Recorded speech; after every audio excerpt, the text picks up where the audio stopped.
Hyderabad Nursing Academy. This is Raj. So today we will discuss about CRE Common Recruitment Examination.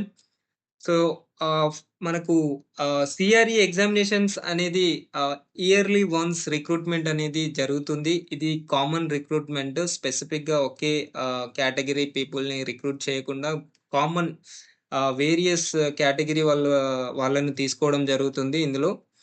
So మనం already ఇప్పటి వరకు మనకు 4 recruitments అయితే complete అయిపోయాయి. ఇది 5th సిఆర్ఈ రిక్రూట్మెంట్. సో దీంట్లో చూసుకున్నట్టయితే అప్లికేషన్ డేట్స్ వచ్చేసి ఇంపార్టెంట్ డేట్స్ చూసుకున్నట్టయితే 3rd జూలై 5 PM వరకు. ఇంపార్టెంట్ డేట్స్ చూసుకున్నట్టయితే 3rd July 2026 up to 5 PM వరకు మనము ఆ రిజిస్ట్రేషన్ అనేది కంప్లీట్ చేసుకోవాలి. ఆఫ్టర్ దట్ అది ఎక్స్టెండ్ అవుతుందా లేదా అని తెలియదు. సో కాబట్టి మీరు అప్లికేషన్ చేయాలి అనుకుంటే మాత్రం సాధ్యమైనంత తొందరగానే కంప్లీట్ చేసుకోవడానికి ట్రై చేయాలి. అండ్ అఫీషియల్ వెబ్సైట్ వచ్చేసి మనకు ఇక్కడ క్లియర్గా ఇవ్వడం జరిగింది. www.aimsexams.ac.in. So descriptions start and close date వచ్చేసి మనకు 13th 6th నుంచి ఆల్రెడీ రిజిస్ట్రేషన్ అయితే స్టార్ట్ అయిపోయాయి. సో మీరు లేట్ చేయొద్దు. ఇఫ్ సిఆర్ఈకి మీరు ప్రిపేర్ అవుతున్నట్టు ఉంటే మాత్రం కంపల్సరీగా అర్లీగా మీరు అప్లికేషన్ అనేది స్టార్ట్ చేసుకోండి. సో క్లోజింగ్ డేట్ వచ్చేసి మనకు 3rd జూలైకి క్లోజ్ అవ్వడం జరుగుతుంది 5 PMకి. సో ఎన్ఓసిస్ వచ్చేసి మనకు ఇక్కడ క్లియర్గా 8th లోపు అయితే మనం ఎన్ఓసి సబ్మిట్ చేయాల్సి ఉంటుంది. ఎన్ఓసి అనగానే మనకు government of India, PSU, autonomous bodies and any other institute, government of India or state government run చేస్తున్న ఇన్స్టిట్యూట్లో పనిచేస్తున్న వాళ్ళు కంపల్సరీ ఎన్ఓసి అయితే సబ్మిట్ చేయాల్సి ఉంటుంది. మీరు కాంట్రాక్ట్లో వర్క్ చేసినా కూడా, అవుట్సోర్సింగ్లో వర్క్ చేసిన, రెగ్యులర్ ఎంప్లాయీస్ అయినా కూడా. సో ఇది మర్చిపోకండి. కంపల్సరీ ఎన్ఓసిని అయితే అప్లై చేసుకోండి. తర్వాత ఇబ్బంది పడద్దు సెలక్షన్స్ అయిన తర్వాత. అండ్ స్టేటస్ ఆఫ్ అప్లికేషన్, మనకు అప్లై చేసిన అప్లికేషన్ అనేది యాక్సెప్ట్ అయిందా లేదా అనేది మనకు 11th జూలై నాడైతే మనకు డిస్ప్లే అవ్వడం జరుగుతుంది. మనకు వెబ్సైట్లో ఒక లాగిన్ అనేది క్రియేట్ అవుతుంది మనం రిజిస్ట్రేషన్ చేసుకున్న తర్వాత. సో దాంట్లో మనకు క్లియర్గా స్టేటస్ అనేది అపియర్ అవుతుంది, మన అప్లికేషన్ రిజెక్ట్ అయిందా, యాక్సెప్ట్ అయిందా అనేది. అండ్ అడ్మిట్ కార్డ్ వచ్చేసి మనకు as per scheme of examination మనకు టెంటేటివ్ డేట్స్ అనేది ఇంకా అనౌన్స్ కాలేదు. కాబట్టి వాళ్ళు ఇన్ ఫ్యూచర్ మనకు ఎగ్జామినేషన్ ముందే మనకు 1 వీక్ అయినా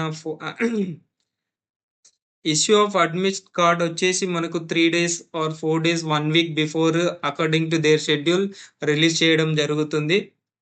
సో సిబిటి డేట్ వచ్చేసి మనకు 25th నుంచి 27th జూలైలో మనకు ఎగ్జామ్ అనేది కండక్ట్ చేయడం జరుగుతుంది.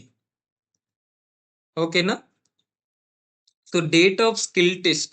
సో స్కిల్ టెస్ట్ అనేది అందరికీ ఉండదు, బట్ కొన్ని స్పెసిఫిక్ పోస్టులకైతే స్కిల్ టెస్ట్ అనేది మ్యాండేటరీగా కండక్ట్ చేస్తారు. కాబట్టి మీరు అప్లై చేసే మనం ఇన్ డీటెయిల్స్గా చూడొచ్చు. లోపల నోటిఫికేషన్లో క్లియర్గా ఇవ్వడం జరుగుతుంది. ఈ పోస్ట్కి అనేది స్కిల్ టెస్ట్ ఉంటుంది, వేరే పోస్ట్కి అయితే, కొన్ని పోస్టులకి అయితే ఉండవు. సో అది మనం ప్రయోర్గానే చూసుకోవడం చాలా. So date of skill test వచ్చేసి మనకు స్కిల్ టెస్ట్ అనేది తర్వాత వీళ్ళు నోటిఫై చేయడం జరుగుతుంది డేట్స్. ఇప్పుడైతే డేట్స్ అయితే ఏమి ఇవ్వలేదు. సో నెక్స్ట్ చూసుకున్నట్టయితే మనకు కంటెంట్ ఇక్కడ చూసుకున్నట్టే సెక్షన్ ఇంట్రొడక్షన్ కానీ ఏ పేజెస్లో మనకి ఏమేమి ఉన్నాయనేది, ఇది చాలా పెద్ద నోటిఫికేషన్. మీకు సంబంధించిన ఎలిజిబిలిటీ క్రైటీరియా, గైడ్ లైన్స్, ఇది అప్రాక్స్గా 168 పేజెస్ ఉంది. సో నేను ఈ వీడియోలో మొత్తం మీకు చూపించడానికి సాధ్యమైతే కాదు. సో నేను సాధ్యమైనంత మెయిన్ పాయింట్సే మీకు చెప్పడానికి ట్రై చేస్తాను. మీరు ఇన్ డీటెయిల్గా నేను డిస్క్రిప్షన్లో మీకు లింక్ ఇస్తాను, అక్కడ నుంచి మీరు డౌన్లోడ్ చేసుకోండి. అండ్ ఈ పీడిఎఫ్ని థరోగా ఒకసారి కూర్చొని క్లియర్గా చదవండి, అండర్స్టాండ్ చేసుకోండి. ఆ తర్వాతనే మీరు అప్లై చేయండి. మీ పోస్ట్ ఎలిజిబిలిటీ అండ్ ఎక్స్పీరియన్స్ కానీ ఏదైనా మీ క్వాలిఫికేషన్ కానీ క్రాస్ చెక్ చేసుకున్న తర్వాతనే మీరు అప్లికేషన్ చేసుకుంటే చాలా బెటర్ ఉంటుంది. సో మనకు పార్టిసిపేటింగ్ ఇన్స్టిట్యూట్స్ చూసుకున్నట్టయితే ఇక్కడ చాలా ఎయిమ్స్ మనకి ఇది మెయిన్గా హాస్పిటల్ సైడే రిక్రూట్మెంట్ సిఆర్ఈ అంటేనే, కాబట్టి మనకు ఆల్మోస్ట్ అన్ని ఎయిమ్స్ పార్టిసిపేట్ చేయడానికి నేమ్ అయితే ఇచ్చాయి. సో దీనికి సంబంధించిన రిక్రూట్మెంట్ కూడా పోస్టులు ఏవి ఉన్నాయి అనేది పీడిఎఫ్లో డీటెయిల్గా ఉంటుంది. ఏ ఎయిమ్స్లో ఎన్ని పోస్టులు, ఏ పోస్ట్కి సంబంధించిన ఈ కేటగిరీ వైజ్ మనకు క్లియర్గా ఇవ్వడం జరుగుతుంది. అదేవిధంగా మనకు ఇక్కడ చూసుకున్నట్టయితే అదేవిధంగా మనం ఇక్కడ చూసుకున్నట్టయితే మనకు అదేవిధంగా మనకి ఇక్కడ చూసుకున్నట్టయితే ఆ ఎయిమ్స్కి సంబంధించిన వెబ్సైట్, అఫీషియల్ వెబ్సైట్ కూడా మనకు క్లియర్గా ఇవ్వడం జరిగింది. ఆ వెబ్సైట్ని కూడా మీరు రెగ్యులర్గా విజిట్ చేస్తూ ఉండాలి. అప్పుడే మనకు ఏదైనా అప్డేట్స్ ఉంటే మనకు క్లియర్గా తెలవడం జరుగుతుంది. బట్ ఇది మనకు మొత్తం రిక్రూట్మెంట్ వచ్చేసి ఢిల్లీ ఎయిమ్స్ అయితే కండక్ట్ చేస్తుంది. కాబట్టి ఫస్ట్ మీరు ఢిల్లీ ఎయిమ్స్ వెబ్సైట్ని అయితే రెగ్యులర్గా చెక్ చేస్తూ ఉండాలి అప్డేట్స్ కోసం. మనకు నియర్లీ 32 ఇన్స్టిట్యూట్స్ అనేది పార్టిసిపేట్ చేస్తున్నాయి, includes AIIMS and other central government institutes across India. So ఇక్కడ మనకు క్లియర్గా group B and group C పోస్టులకు అయితే ఇక్కడ క్లియర్గా ఇవ్వడం జరిగింది. వాటికి సంబంధించిన పోస్టులు మాత్రమే రిలీజ్ అవ్వడం జరిగింది ఇందులో. ఇది ఎయిమ్స్ అఫీషియల్ వెబ్సైట్ మరొకసారి చూడొచ్చు, www.aimsexams.ac.in. చాలామంది అసలు ఎట్లా అప్లై చేయాలి, వెబ్సైట్లో ఎలా వెళ్ళాలి, ఎలా రిజిస్ట్రేషన్ చేసుకోవాలి, చాలా డౌట్స్ ఉంటాయి. మీకు అలాంటి వీడియో కూడా కావాలి అంటే నాకు కామెంట్ చేయండి. నేను నెక్స్ట్ వీడియో దాని గురించి చేయడానికి చేస్తాను, కంపల్సరీ చేస్తాను. మీరు అడిగితే మాత్రం కామెంట్ చేయండి చేయాలా వద్దా అనేది. చేయాలి అంటే ప్లీజ్ అప్లికేషన్ వీడియో అని పెట్టండి. నేను డీటెయిల్గా మీకు క్లియర్గా వెబ్సైట్ ఎలా ఓపెన్ చేయాలి అన్నీ క్లియర్గా చెప్తాను. సో నెక్స్ట్ చూసుకున్నట్టయితే రీజన్ ఫర్ రిజెక్షన్, ఇది క్లియర్గా certificates and no objection certificate ఎలా తీసుకోవాలి, ఎప్పుడు తీసుకోవాలి అన్నీ క్లియర్గా ఇవ్వడం జరిగింది. మనం కేటగిరీ వైజ్ ఏజ్ రిలాక్సేషన్ చూసుకున్నట్టయితే ఎస్సీ ఎస్టీ వాళ్ళకు 5 years ఏజ్ రిలాక్సేషన్ అయితే ఉంటుంది, అప్పర్ ఏజ్ లిమిట్. అదేవిధంగా ఓబీసీ వాళ్ళకు 3 years, పీడబ్ల్యూబీ వాళ్ళకు 10 years, ఎక్స్ సర్వీస్ మ్యాన్కి length of military service plus 3 years exemption ఉంటుంది. అదేవిధంగా ఇక్కడ అనెక్జర్ 3 ఫర్ డీటెయిల్స్ అని ఇచ్చారు. ఈ అనెక్జర్ మీరు చూసినట్టయితే మీకు ఫుల్ డీటెయిల్స్ దీనికి సంబంధించింది అవైలబుల్ ఉంటుంది. అదేవిధంగా central government civilian employees who have రెండెడ్ not less than 3 years వాళ్ళకైతే 5 years ఏజ్ రిలాక్సేషన్ అవైలబుల్ ఉంది. సెంట్రల్ గవర్నమెంట్ సివిలియన్ ఎంప్లాయీస్కి ఫర్ గ్రూప్ సి పోస్ట్ వాళ్ళకైతే up to 40 years age relaxation ఇవ్వడం జరిగింది. సో ఇక్కడ మీరు చూడొచ్చు అన్ని ఏజ్ రిలాక్సేషన్ మనకు క్లియర్గా ఇవ్వడం జరిగింది.